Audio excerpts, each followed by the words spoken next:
So this one's a leak investigation customer. So when they use a shower, it's just leaking. They can hear it dripping. It's coming through the lights downstairs. I've checked all the silicone. The silicone looks fine around here.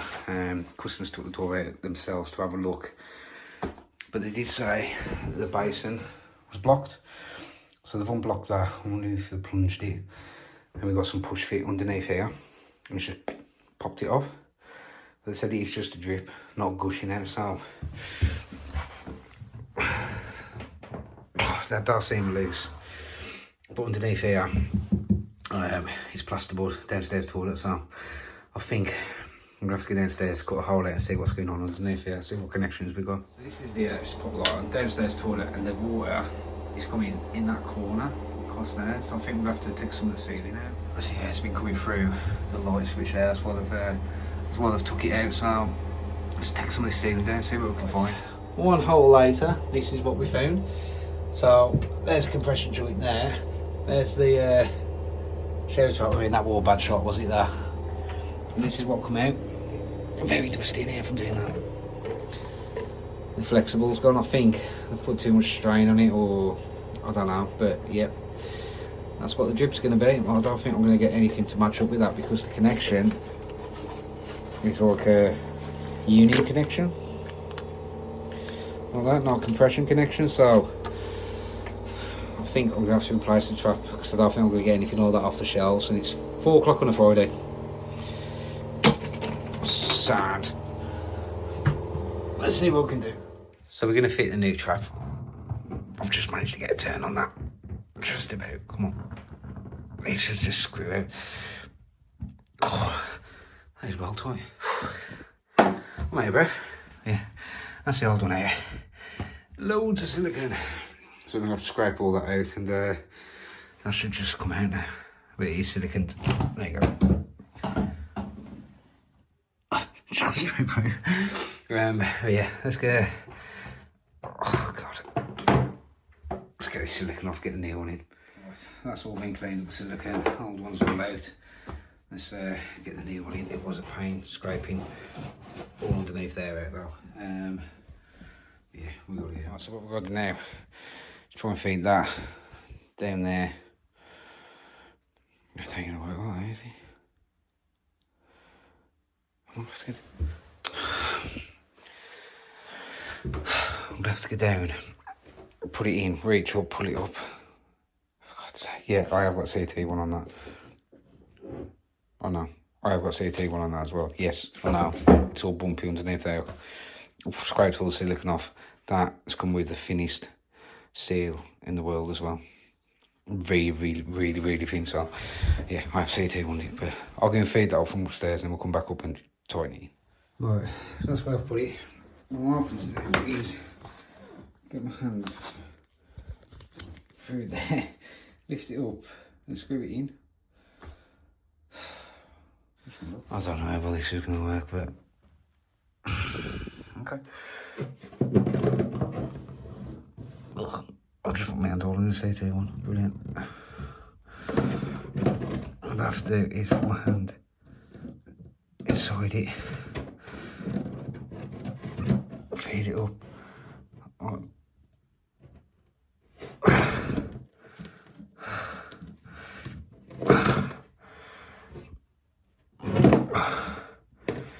If I drop it to 2 men, it should be.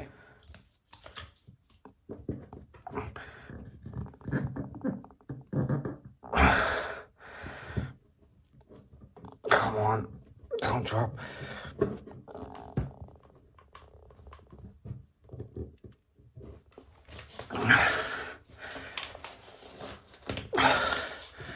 This is a battle for the ages, this is.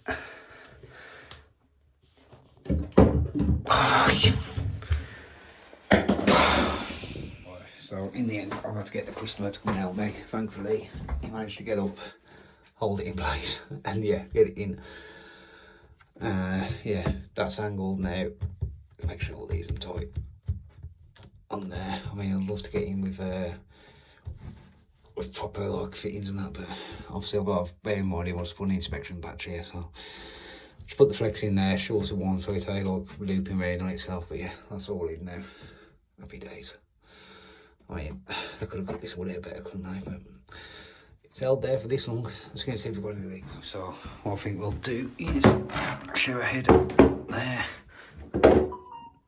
Don't put it on too high. See what happens.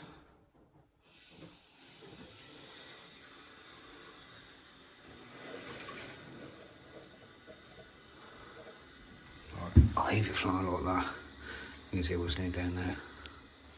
Right. Oh, it is running.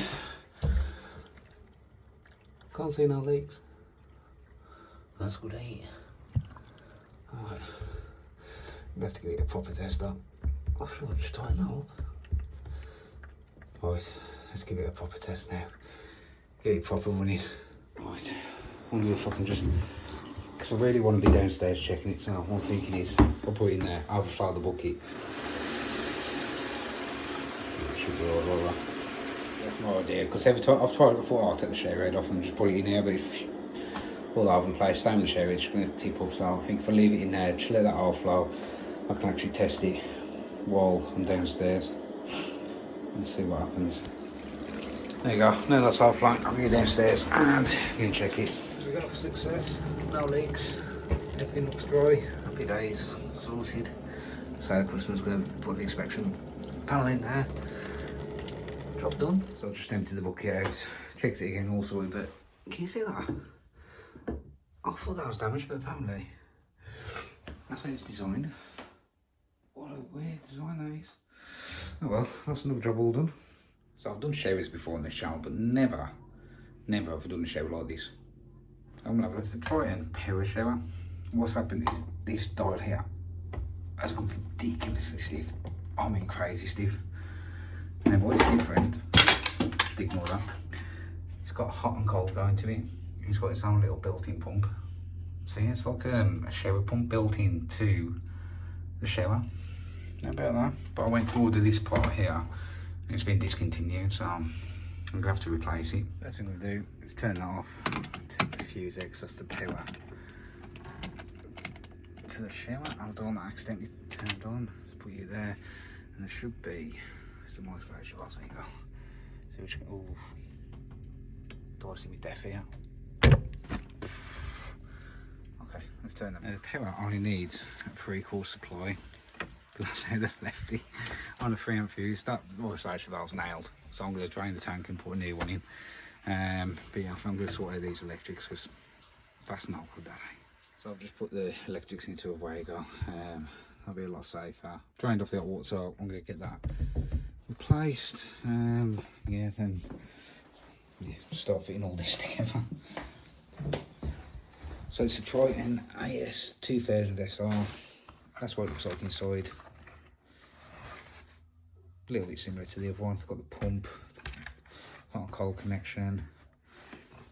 I'm sure if you undo that screw, that'll spin down to the bottom where we want it. So yeah, it's got the valve, and we'll wait for the hot water to drain and have a look at that anyway. So the hot water stopped. I've took out all the screws, one there, one there, one there.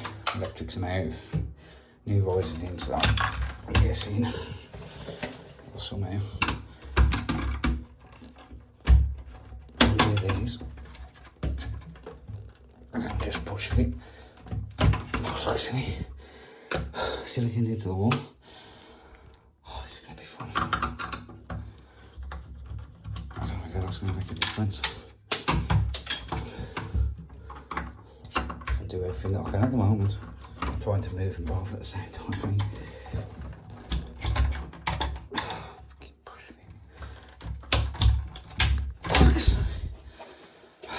As you can see it's out, it's because I found that. It's a pipe moving tool that comes with a new one. And actually just slides onto there and just leave it and it pops out. It's amazing what you can do when you read the instructions out. So I'm going to show you on your bottom entry. So there was a screw just there, took it out, there it is. And that now will swing, it will. So I just did it. Oh, it is tight. Bit of swing, make it bottom entry. Put the screw back in, tighten it up. There we go. On hold. On hold.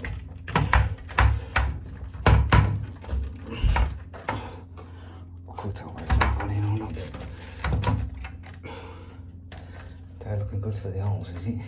There we go, just like electric shower, screw to the wall, just put some new screw holes in, top, bottom. Got to put one in there. Electrics, they're a little bit hard to do, to be fair, because they're a lot smaller than usual and on the side, so a bit of a pain. Yeah, hot and cold in there. I'll have to silicon back up in there because you're going to see, but that wasn't too bad to do, to be fair. I mean, it's just like electric shower, just with hot connections, smaller water. So now it's all connected, water's back on. There's a little switch there. Commissioning, you just put it into on, and you turn the power on, and what that'll do is make sure the pump dial turn on so you can commission it then. Yeah, for the commissioning, put in some water out. Once that's all above there, and can't split through. Turning on properly. Power's off. Turn that back to off. We'll put that on. Put that on. That'll be it for off. The control knob. Let's put that on. There should be 2 screws, bottom and top. There we go, all done. I'll try to put some silicone in there, but there's one thing I've just noticed. Yeah, I didn't want any more holes like these in the tiles, so I just put it back where it was, but yeah. I'll again try it for a few days. If I don't like it, I'll have to move it over and silicone the holes, but that's it, yeah. I'm a bit weird these on, to be fair. Like, turn them on, you got flow control there.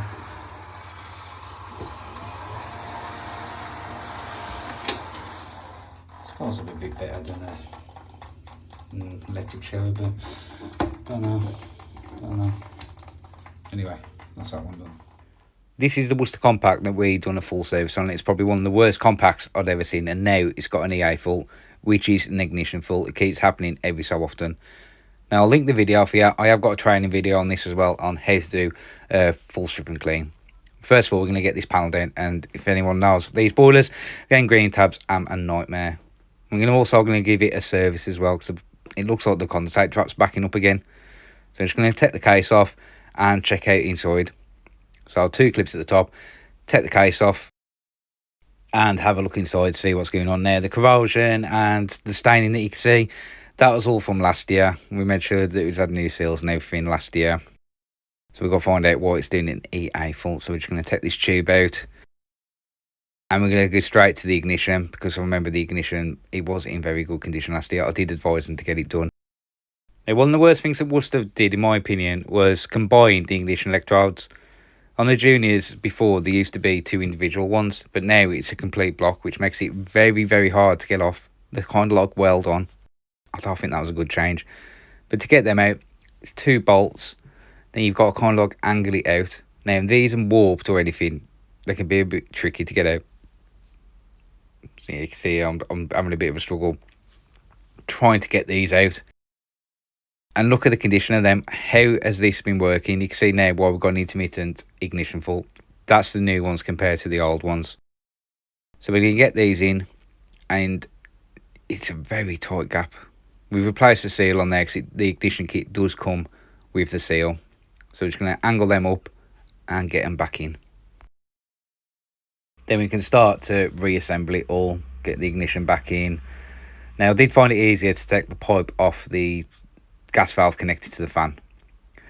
Then for the trap, what I normally do is fold the rubber tube up on itself, just so it doesn't empty itself all over the PCB. And yeah, there's quite a lot in there, to be fair, since I've done a full strip and clean last year. But when I did the full strip and clean on this, it was filthy. It was horrendous. It hadn't been done since the day it was put in. So that all sorted, get the condensate trap back in. Then we're going to do all our tests. Just going to do a sweep test around the ignition, make sure it's all sealed up, fan pressure test, and analyzer test. And we've been trying out the TPI stuff. It's been pretty good, to be fair. Normally use our Anton, but these were the readings we was getting on the boiler. So to get this into chimney sweep mode, just them 2 buttons there, hold it down, and you'll see it'll change into max. Then you should use the up and down arrows on the right to turn it up and down. So we tested the max, then press the down arrow, get it into minimum, and that was that one, all fixed for now. Let's see how they get on with it this time.